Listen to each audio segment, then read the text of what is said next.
Hi, I'm Catherine O'Brien at happywithbaby.com, and thank you for being here for another Momma interview in our expert series. And today we have Shana Averbach, who is a psychotherapist in San Francisco, specializing in perinatal mental health.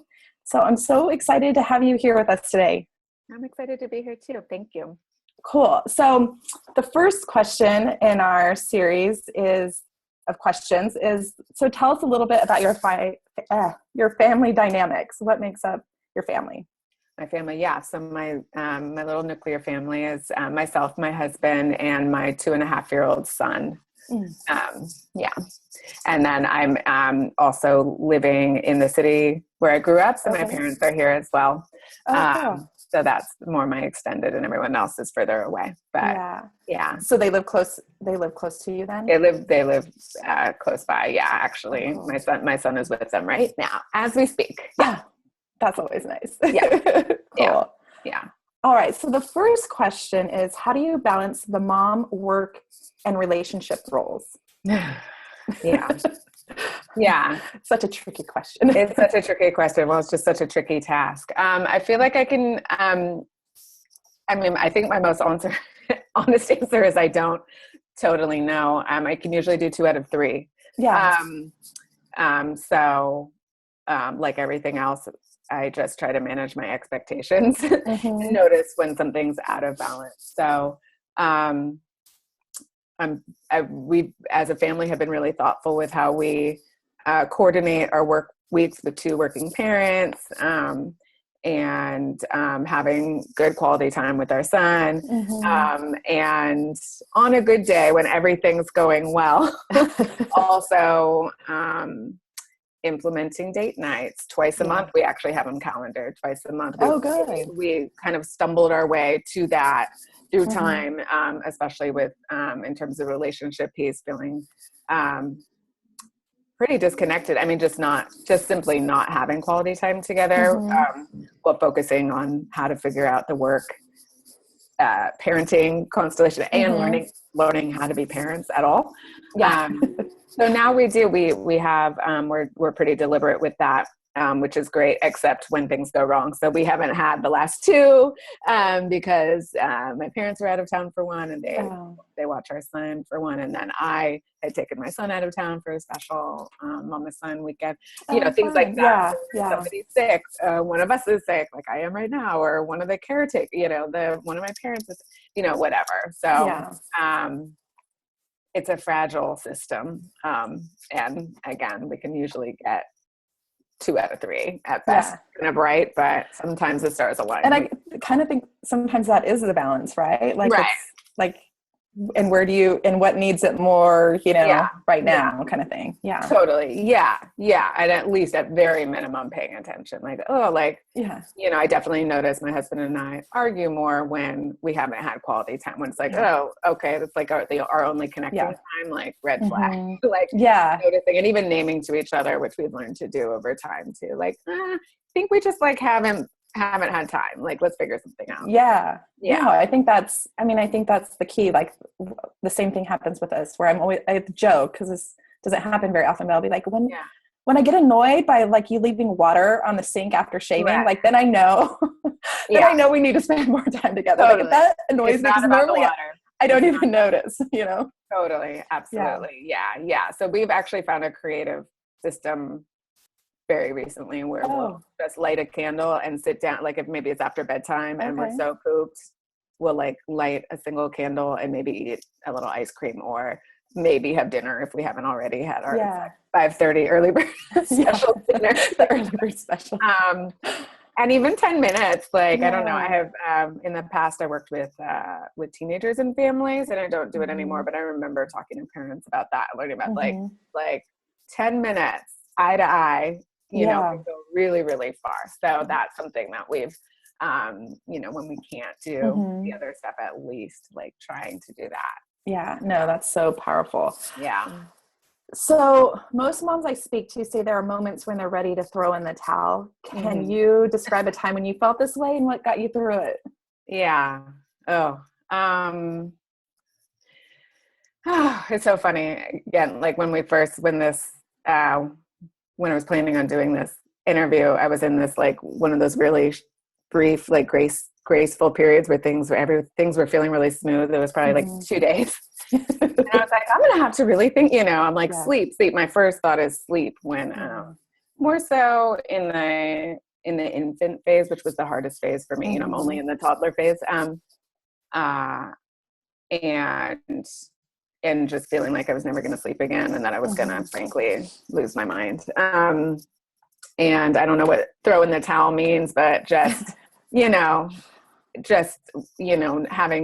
feeling like I had no answers. No, I couldn't find the right thing to do. I was so tired.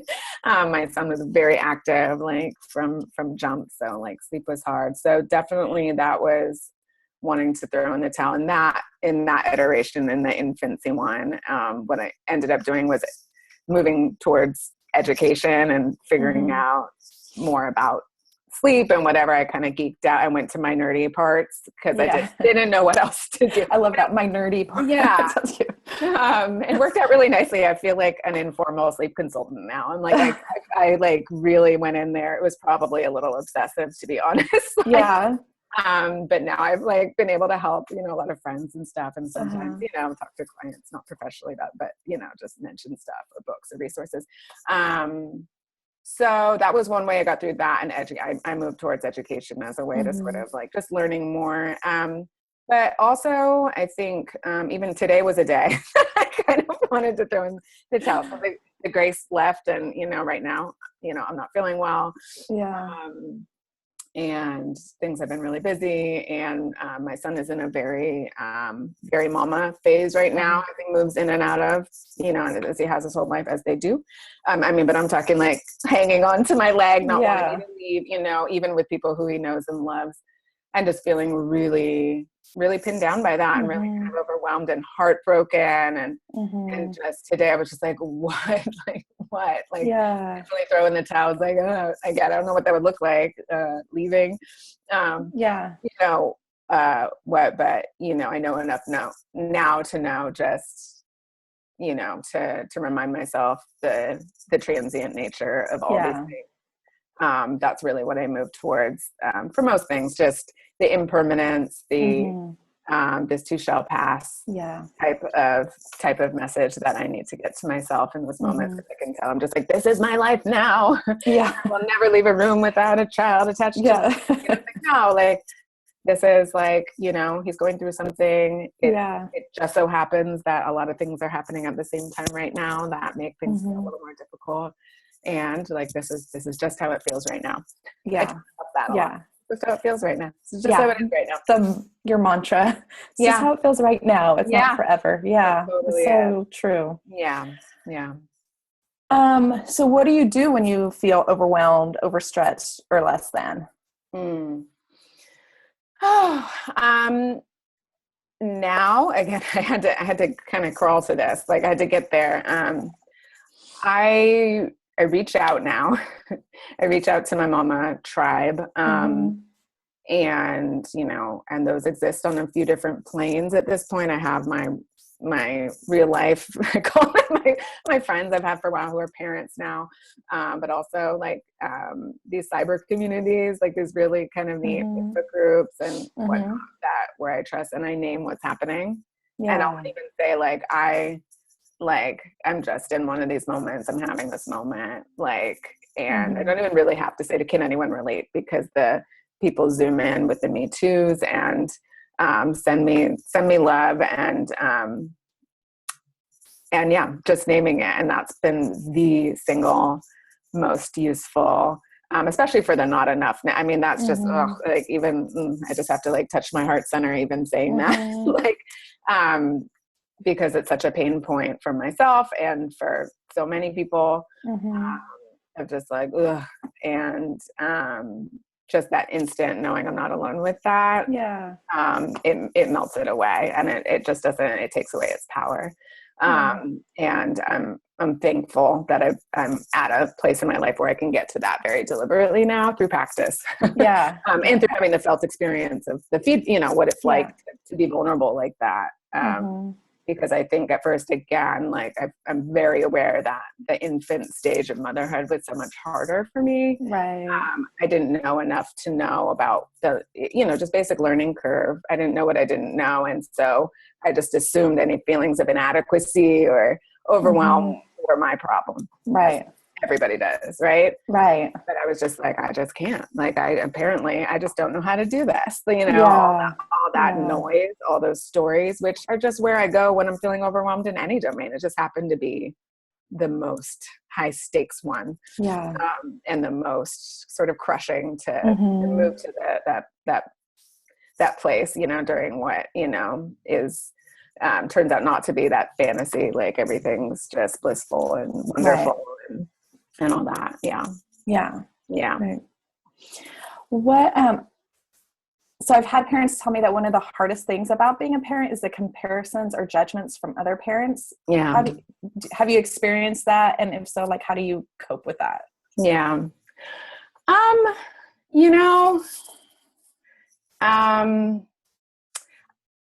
I notice it more in like insidious ways of like, I guess maybe lucky or that I don't feel like I have anyone blatantly being like, well, you shouldn't, da, da, da, da, da. I'm sure it's happened. But it's more in like the voice inflection or the, I remember when my son was in that 4-month sleep regression and like starting to poke around, like ask people like, so did you do sleep train?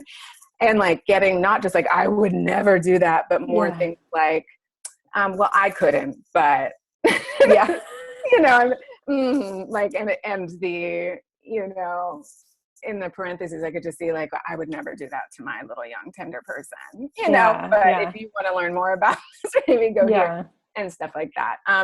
And, the more I learn about parenting, the more I feel secure in my knowledge and, and all this stuff. It doesn't affect me as much. I know, but it used to like I'd get that shame swell, that warm wash in my body. And I would have to just kind of shut everything down and just never mind at all, And now I can honestly say, I'm like, okay, so you person have an experience with this and you have feelings about this. And often, you might feel inadequate yourself about how you've dealt with that or whatever, whatever your big feelings are there for a reason, and they don't have much to do with me. And I think I can honestly say I go there now with things of that nature. And I can tell if it sticks still, if it hits that center where I'm like, oh, I feel, I can tell then that it's something I need to think more about. Right. If it's something that I need to make a decision about. Totally not ill-intentioned. To me, it's more those things that almost fly under the radar are a little bit more dangerous in general. Yeah. More so, I don't experience the blatant, stuff. That's good. Yeah. But I like that, how you say that, like you just check in with yourself and it's like, is that something that I need to be worried about? Right. No, not much, but other things I need to worry about. Yeah. So what do you feel is your greatest personal struggle with the experience of motherhood? Greatest personal struggle?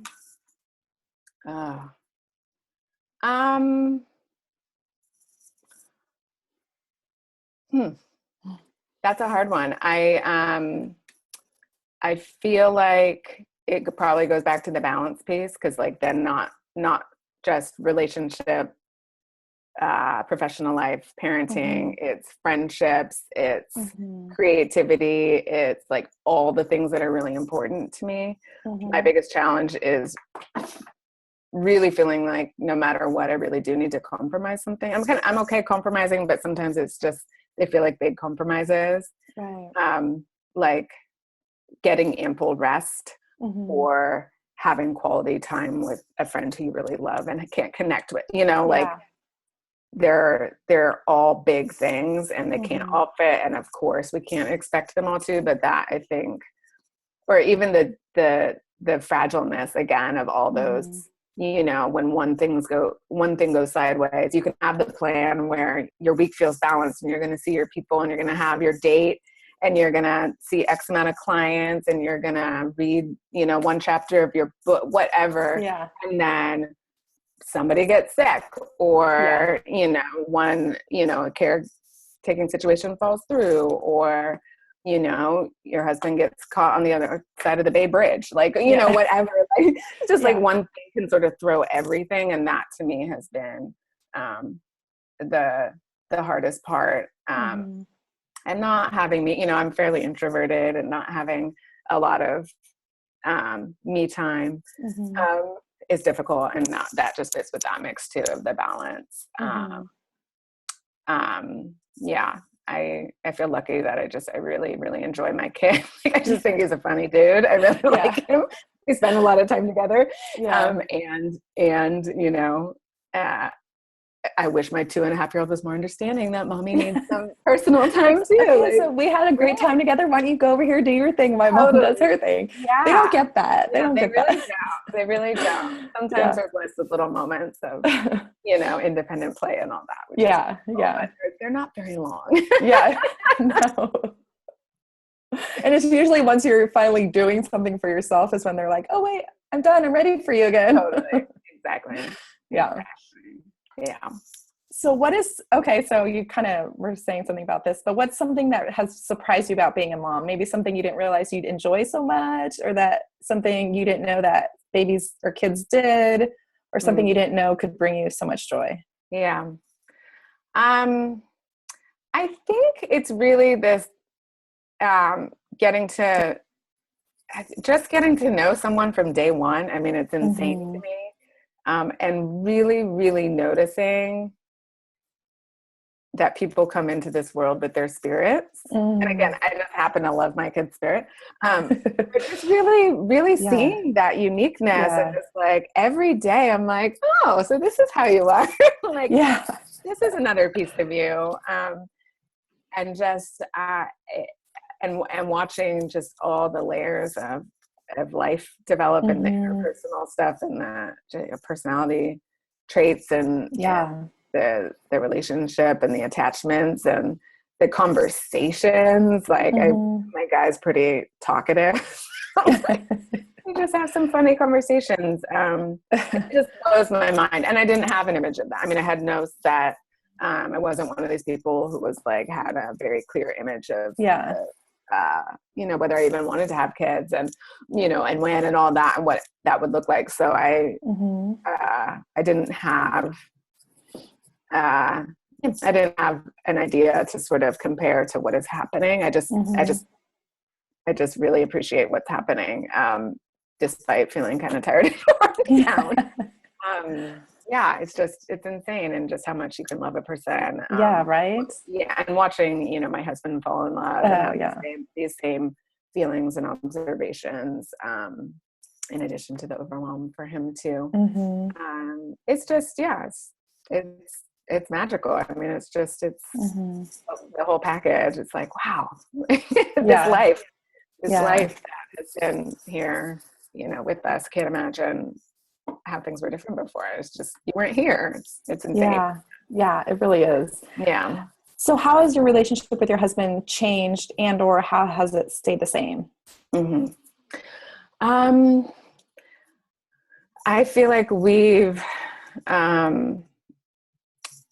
really been propelled into dealing with things on a much deeper level, in terms of our own emotional responses to things. You know, our stressors, really naming what's happening for us. I mean, there's just no going around it. We also, you know, we live in a relatively small space. So I've called it a sort of like emotional boot camp. We've been together for X amount of years. I don't, you know, 2009. I'm not going to try to do math in my head. And, you know, oh, wow. The only reason I know is that was the year my son was born. So, and he just turned 8. So, Oh, 8 years. Wow. And married for whatever, half of that. This has just been very intensely deeper, in terms of getting to know one another's emotional experience. And there's a lot more work to do there too. So much more, but it just brings up so much. And what's, I feel like our baseline is the same. I feel like when we get on those dates, there we are, it's just us, like our two people who like and love each other. I feel like a lot of our humor is the same, even throughout like our parenting life. And that's helpful. That's very important to me. So how about your relationship with friends, family members? How's that stayed the same or changed? Yeah. I feel like in time I've been finally, it took a while and this was hard for me. I didn't think about this as a challenge, but I feel like a lot of my really good friendships, I've figured out how to integrate it all, to make sure to have individual time, but also time where they're getting to know, my auntie friends, like where they can be with my son and get to know each other. That is the piece. My girlfriends are so immensely important to me and have always been such a big part of my life. I definitely feel a loss of more time together. And at the same time, I have other friendships that have really developed a lot more as maybe our kids are around the same age and I get to know them in a new way. So it's a lot of shifting. Yeah. But I really, really felt a deep loss for a while I was sort of picturing everyone together in a room at a party. Well, I was stuck at home. I think I've made it clear how much I like my kid. But, like, not necessarily having, that type of social fun. And I was picturing everyone at a party I wasn't like invited to. And then, as I came more to my balanced view and really, understood that what was happening was I was just, having to recreate my identity around this life change. I realized, just like anything else, like, no, everyone else is having their ups and downs. They're missing each other too. Like, they're, and we're all in it. We're all in it together in our own, I think all adult relationships sort of change, right? Like due to life circumstances or whatever. So I would say I moved through sort of that a loss of, and have now found a way to make sure to stay connected to the extent that I can with all the other factors, and to build other friendships. And then my family, I feel like it's been somewhat connecting. Since having grandparents do any kind of caregiving, it takes away from so I sort of miss having just regular hanging out maybe with my parents or, really the most we see each other is I'm like, okay, so this is how the day is going and I have to go to work and and this is when he should nap and thank you, bye. That's how that was my day till, I came to meet you here, right? Like, it's like, so there's not a lot of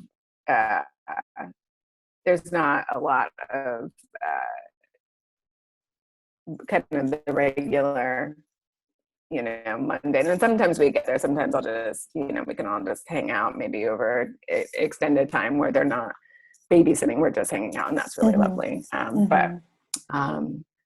think they're enjoying seeing me become a mom and all that. But there's certainly a lot of there's a lot of handing off. Versus, quality time. How it is. So what is the greatest lesson you've learned as a mom? Greatest lesson I've learned as a mom.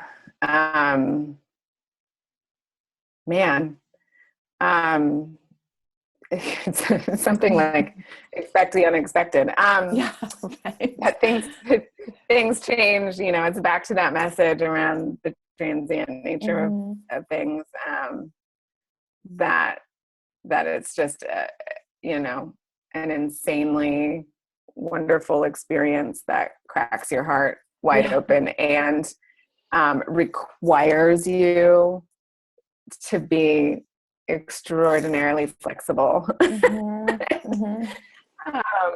And I think that learning that so far, again, I know I'm going to learn so many more lessons. Has been really helpful just to notice any rigidity. Like, no, are you're trying to do the same thing over and over again because this is how you want to do it. Like, what if you know,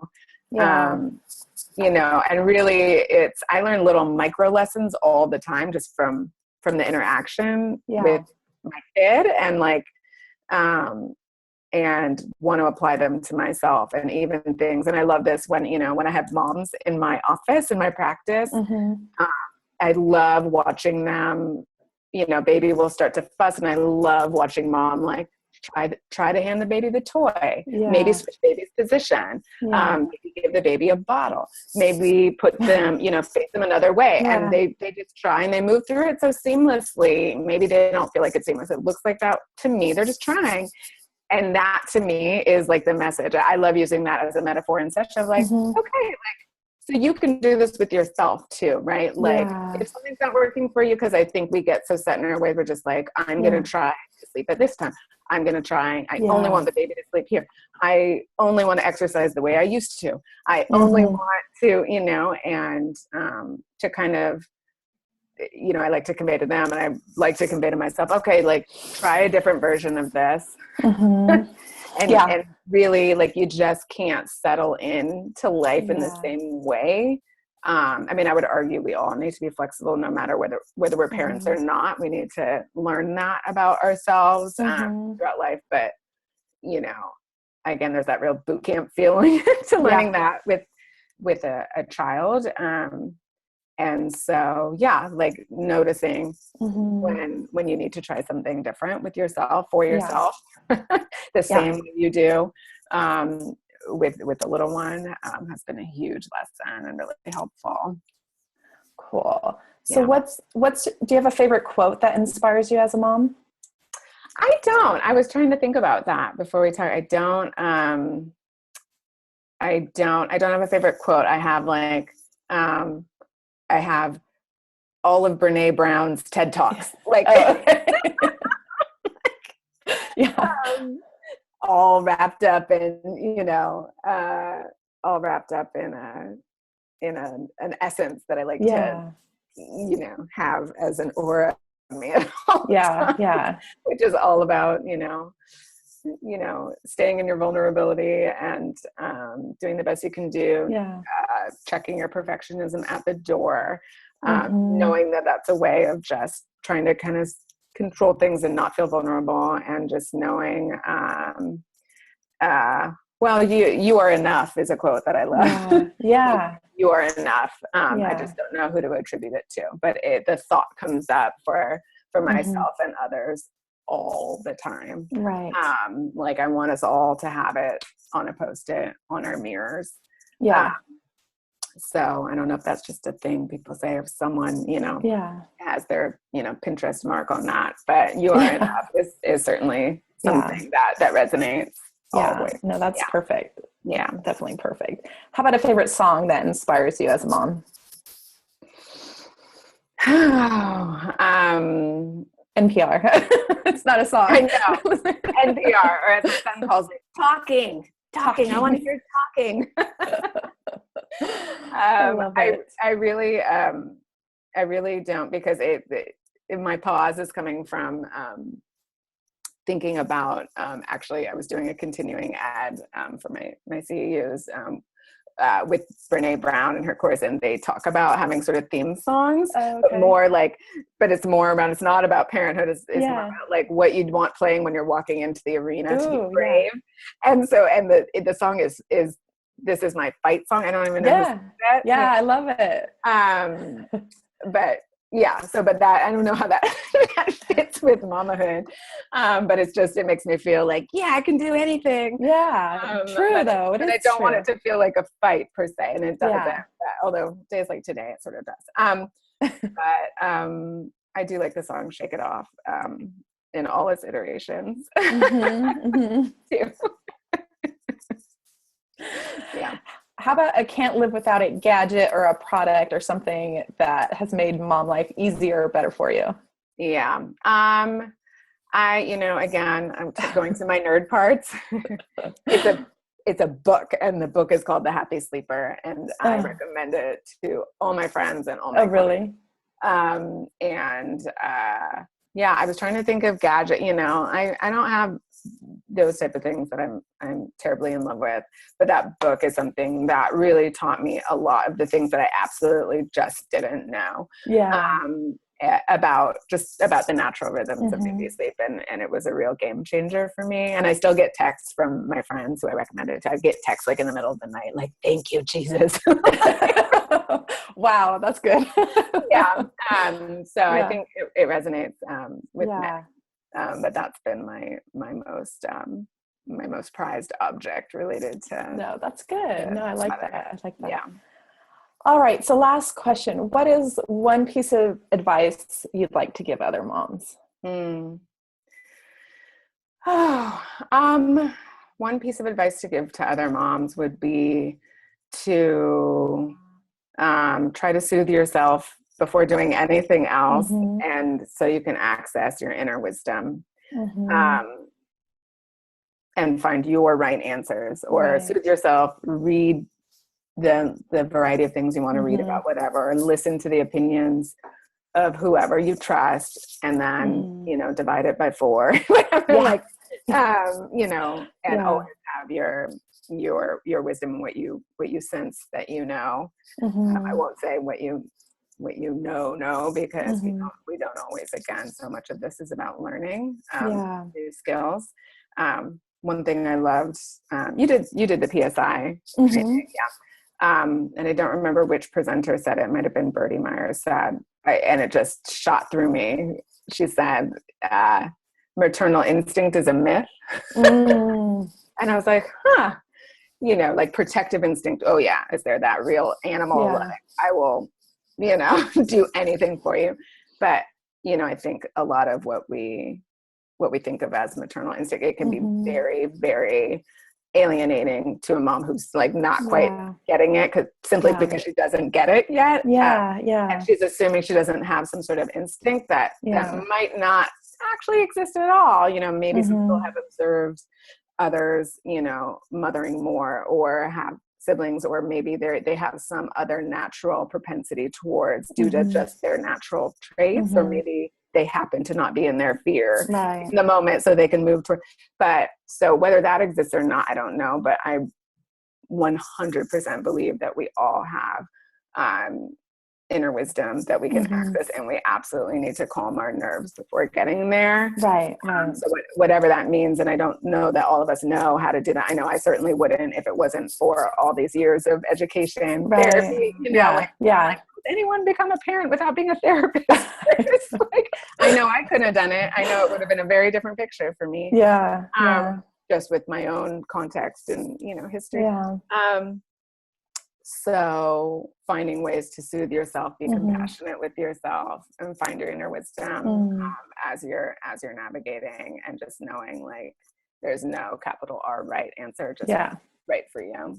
Absolutely. I say that all the time. So thank you so much for being with us. I love everything you had to say, and you can learn more about Shana and her practice in the show notes, and the awesome stuff that she's doing. So thank you so much for being with us, and enjoy your son.